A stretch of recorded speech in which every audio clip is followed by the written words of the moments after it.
Transhumanism is the name of a movement that claims to support the use of all forms of technology to improve human beings. Adoringly called Human Plus or H Plus by its cult followers.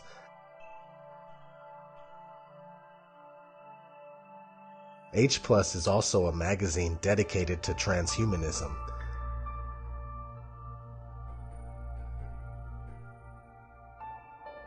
Take a look at a website called Humai and see that this is already being worked on and it's not a joke. Go look at the frequently asked questions. The answers are disturbing, to say the least.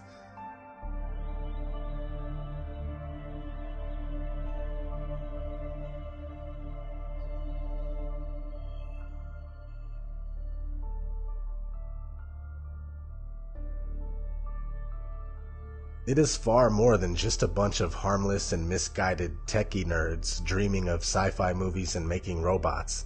It is a highly organized and well-financed movement that is extremely focused on subverting and replacing every aspect of what we are as human beings, including our physical biology, the individuality of our minds, and purposes of our lives, and the replacement of all existing religious and spiritual beliefs with a new religion of their own, which is actually not new at all. The term transhumanism was coined by biologist Julian Huxley in 1957, who defined it as man remaining man, but transcending himself by realizing new possibilities of and for his human nature. Julian Huxley was the brother of Aldous Huxley, who you may know as the author of a very famous book, Brave New World, which is a vision of the future that most people view as the New World Order. Transhumanists believe they are working toward a new and improved existence, leaving everything we have ever known in the past, welcoming a new golden age of super beings. They want to become an entirely new species, transcending what we are as humans, using radically advanced technology to achieve their goals. Let's look at a few of the primary concepts and goals of transhumanism. One of the primary concepts of the transhumanist agenda is the hive mind, a type of collective consciousness where individuality is stifled, a state of conformity. One of the early transhumanist elites, along with Julian Huxley, was Sir Charles Galton Darwin, the grandson of Charles Darwin, who founded the theory of evolution. Here is one of Charles Galton Darwin's quotes relating to the hive mind. The artificial use of hormones has already been shown to have profound effects on the behavior of animals, and it seems quite possible that hormones, or perhaps drugs, might have similar effects on man. For example, there might be a drug which, without other harmful effects, removed the urgency of sexual desire, and so reproduced in humanity the status of workers in a beehive. Or there might be another drug that produced a permanent state of contentment in the recipient. After all, alcohol does something like this already, though it has other disadvantages and is only temporary in its effects. A dictator would certainly welcome the compulsory administration of the contentment drug to his subjects. The founders of transhumanism had elitist views about what humanity should be. This human beehive concept has been envisioned by the ruling elite class throughout history as an ideal society, the ultimate slave race, scientifically designed to conform, obey, and serve the needs of the elite. There's a movie from 1927 called Metropolis that pretty much depicts this whole idea. If you've seen it, then you know what I'm talking about. Transhumanists envision this hive mind as being possible when all people across the world can link their minds together using technology, creating a symbiotic existence through the new superintelligence of this collective hive mind. They refer to this collective superintelligence as the singularity. MURG, or MERG, is the acronym that transhumanists use to refer to the Mind Upload Research Group. They believe that the hive mind, or singularity, that they are working toward will occur when technology exists that will allow humans to upload their minds to a universal artificial memory device so that the combined intelligence of all our minds will create this new superintelligence that is the singularity, or hive mind.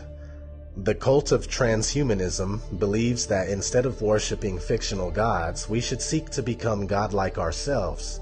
They think that the body is weak, but the mind can be forever and have eternal life through technology. They are selling transhumanism to the masses using psychological warfare. Psychological warfare is defined by the U.S. Department of Defense as the planned use of propaganda and other psychological actions having the primary purpose of influencing the opinions, emotions, attitudes, and behavior of groups in such a way as to support the objectives. The fact is, the mass media is desensitizing us to their goals and in some cases brainwashing us not only to accept transhumanism, but to desire and love it. Hollywood movies, TV shows, music videos, and video games are all responsible for programming us in this way. For instance, movies like Chappie, Transformers, and even Short Circuit try to get us to root for and essentially fall in love with the idea of a conscious robot. I'm not religious by any means, but I noticed that Chappie goes out of its way to make Christians the enemy.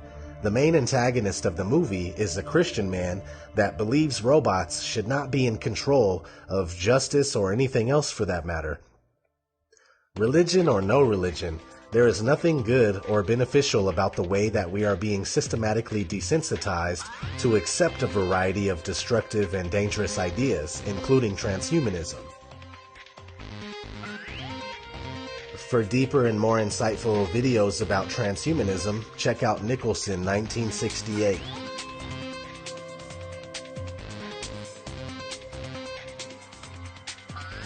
This is ODD. Please let me know what you think in the comments below. Thanks for watching. Transhumanism is the idea that man is merging with technology.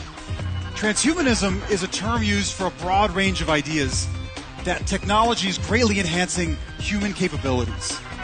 This means everything from bionic limbs, brain implants, artificial intelligence, to even someday uploading our minds to the internet. Body 2.0 will include artificial eyes with zoom capabilities, infrared sensors, and night vision will be possible. And the prosthetic limbs of the future will be even more flexible and powerful than our original organic limbs that we have today. And if you think Inception was just a movie, MIT scientists have implanted memories into mice. They've isolated an individual memory in a mouse's brain and induced recall of that memory by forcing those neurons to fire. And researchers have also been able to pinpoint memories and erase them, eliminating them without affecting other memories. Computer chips won't just be in your laptop or in your phone. Doctors will implant them in our brains, and Michio Kaku describes brain implants as your very own augmented mind. And this is the beginning of the brain net, a possible successor to the internet, a form of virtual telepathy that will allow you to create music, drive a car, communicate with other people, and even surf the web at the speed of thought. Movies will no longer be these two-dimensional slate tablets that you look into and blast sound at you. They'll be fully immersive experiences, complete with feeling and emotion the way the director originally intended. Everything is stored, every memory recorded, and available on a cloud service. And mind uploading will allow your friends to share their digital vacation experiences that never actually took place. It all just happened in their mind. Similar to Total Recall. The primary goal of transhumanism is to try to overcome biological death. And there's a number of methods to do that. You can do that through either, for example, 3D printing new organs, organ failure being one of the main reasons people die. You can change your genetic structure and try to make it so you can stop aging. Or you can maybe even do, pretty science fiction-y things like upload yourself into a machine. There's a number of methods that transhumanists are approaching this problem of death. But they're all ways to try to essentially make it so that we don't have to die. I'm an atheist. I absolutely know for a fact God doesn't exist.